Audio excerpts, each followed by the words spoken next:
नमस्कार, मैं डॉक्टर प्रमोद गुप्ता आज आपको दाम्पत्य जीवन के बारे में कुछ रोशनी डालने जा रहा हूँ। बड़ी चिंता की बात है कि समाज में एक दशक से यह देखा गया है कि डिवोर्स रेट, सेपरेशन के रेट्स काफ़ी बढ़ते चले जा रहे हैं। क्यों ऐसा है?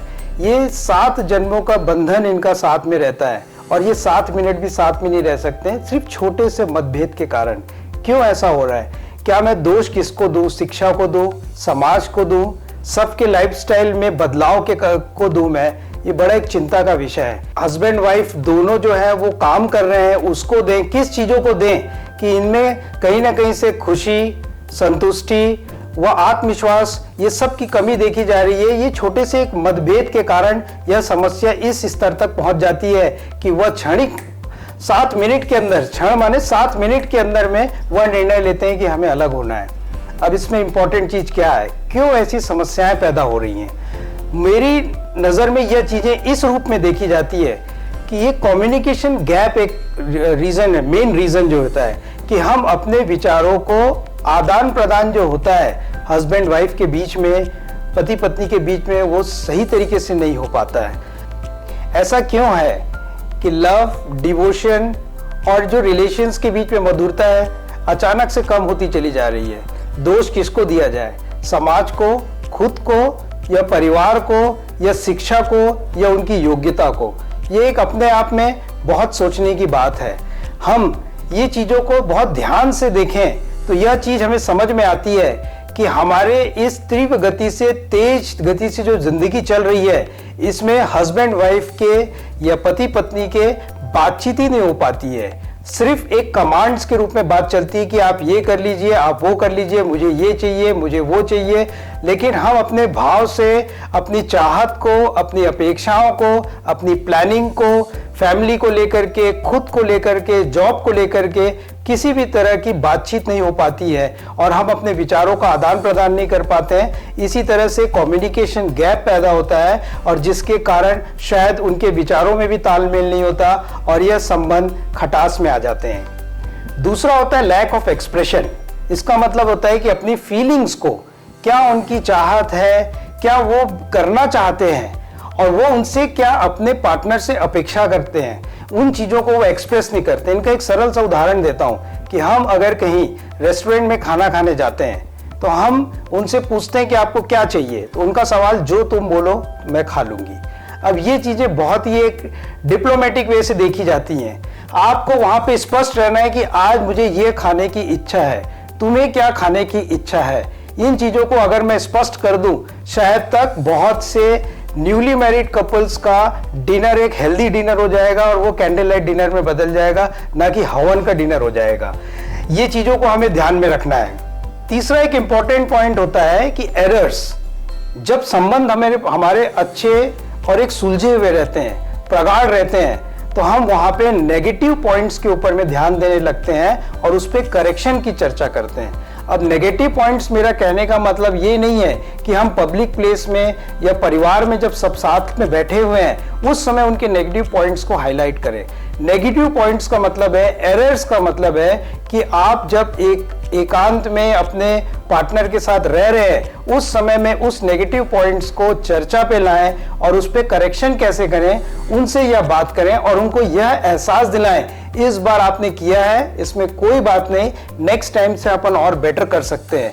ये वाइस वर्सा है कि अगर पत्नी पति को और पति जो है वह पत्नी को इस तरह के संबंध अगर बनाते हैं चर्चाओं का और अपने नेगेटिव पॉइंट्स को करेक्ट करते हैं, अपनी जीवन में कमियों को दूर करते हैं। मान लीजिए कोई व्यक्ति वैवाहिक है और विवाह के पूर्व वह किसी कार्य को नहीं कर पा रहा था, वह चर्चा करने के पश्चात अगर उसकी पत्नी उसे सहयोग देती है तो डेफिनेटली आप ये देखेंगे कि संबंध एक स्ट्रॉन्ग संबंध बनता है। मैं उनको मिस करना चालू करता हूं और यह भी महत्व देता हूं कि उनके मेरे जीवन में आने के बाद कितनी चीजों में बदलाव हुआ। इसको हमें विशेष रूप से ध्यान देना है। इसी के साथ एक इंपॉर्टेंट चीज है कि आप जब पार्टनर रहते हैं साथ में, हम क्या करते हैं, रिश्तों को ग्रांटेड लेते हैं, अपना मान लेते हैं और एक चीज से दूर हो जाते हैं, उसको बोलते हैं एप्रिसिएशन, प्रोत्साहन या उनकी प्रशंसा करना।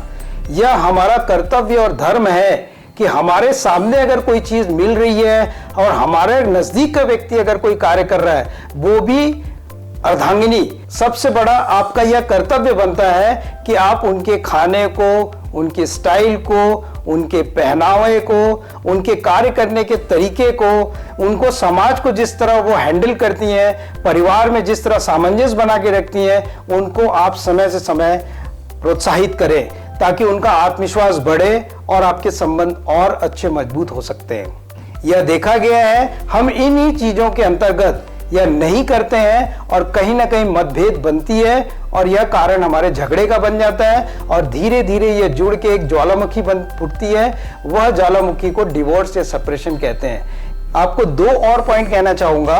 एक होता है डिस्कशन, दूसरा होता है प्रॉब्लम सॉल्विंग। डिस्कशन क्यों इंपॉर्टेंट है? जब कोई व्यक्ति अपनी अर्धांगिनी से किसी विषय पे चर्चा करता है, इसका मतलब यह है कि आप बौद्धिक रूप से उनको कहीं ना कहीं सम्मान दे रहे हैं, उनको प्रोत्साहित कर रहे हैं, उनकी प्रॉब्लम सॉल्विंग एरियाज को आप हेल्प कर रहे हैं कि वो किस तरह प्रॉब्लम्स को सॉल्व करती हैं। तो डिस्कशंस के साथ में अगर हम प्रॉब्लम को सॉल्व करते हैं तो आप देखिएगा कि बहुत सी ऐसे जीवन की चीजें हैं जो मैं अकेले करता था, आज किसी के मेरे जीवन में आने के पश्चात उसमें इतना बदलाव आ रहा है कि मैं उसके प्रॉब्लम्स, जो मेरे प्रॉब्लम्स थे उनके प्रॉब्लम्स थे, प्रॉब्लम्स को सॉल्व कर रहे हैं। तो प्रॉब्लम्स को सॉल्व करने के बाद हमारे रिश्ते में एक हल्की सी डिपेंडेंसी आती है और उनको कहीं ना कहीं से मिस करते हैं और वही एक प्रकार से कॉन्फिडेंस इन रिलेशनशिप पैदा होता है, ट्रस्ट पैदा होता है, clarity of thoughts, clarity of presentation, clarity of everything what you do in daily life you have to update. आपको कहीं ना कहीं से, जैसे एक सामान्य तौर पे बोल रहा हूं कि कई बार ऐसे कपल्स आते हैं कि वो कहते हैं डॉक्टर साहब हमारे पास तो समय नहीं है बात करने का। क्यों नहीं है? सोशल मीडिया की जिंदगी में आपको सिर्फ इतना ही करना है कि आप अपनी पत्नी को या आप अपने पति को एक अपडेट कर दें टेक्स्ट के थ्रू, कोई भी एक व्हाट्सएप के थ्रू कि मैं आज 9 बजे लेट आ रहा हूं, मैं आज आधी घंटा लेट आऊंगा, आज मैं लेट आऊंगा, मैं 9 बजे आऊंगा। इतनी सरल सी बात है। तो मैं नहीं समझता कि पार्टनर को प्रॉब्लम होगा।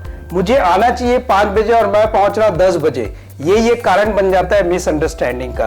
तो जितना आप अपनी क्लैरिटी प्रेजेंटेशन पे, अपने विचारों पे, अपनी भावनाओं को एक्सप्रेस करने में रखेंगे, उतने आपके रिश्ते मधुर होते चले जाएंगे और शायद तक हम सब मिल करके इस डिवोर्स रेट को और कम कर सकते हैं। देखिए साहब, ऐसा है, हर व्यक्ति उस लेवल का नहीं होता है, उस लेवल पे एक दूसरे को लाना पड़ता है। वही सहयोग, सामंजस्य, सुख और शांति को प्रदान करती है। तो मैं समझता हूं ये चीजें सरल है। अपनी जिंदगी में इन चीजों को आप कर ही रहे होंगे, इसको और समय दीजिए, अच्छे से उनके साथ समय बिताइए और खुशी से जीवन व्यतीत कीजिए। Appreciation should be in a form of what? In the form of smile. आप मुस्कुरा के दे सकते हैं, उनको प्रोत्साहित कर सकते हैं, किसी गिफ्ट के आधार पे कर सकते हैं। या मैं आपको जानकारी देना चाहूंगा कि दोनों के ससुराल पक्ष को उतना ही सम्मान देना चाहिए, वो भी एक प्रकार का एप्रिसिएशन है।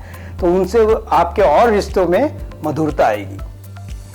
पारिवारिक सामाजिक मूल्यों को ध्यान में रखें, यह परिवार के लिए एक बहुत बड़ी बात हो जाती है कि अगर हम इस मूल्यों के अंतर्गत इन संस्कारिक नियमों का, नैतिक नियमों का पालन अगर करते हुए अपने पार्टनर के साथ एक मित्र भाव से जीवन को व्यतीत करते हैं, तो शायद तक सुखद स्थिति हमसे कहीं दूर नहीं रहती। स्वस्थ रहिए, मस्त रहिए और सुरक्षित रहिए। नमस्कार।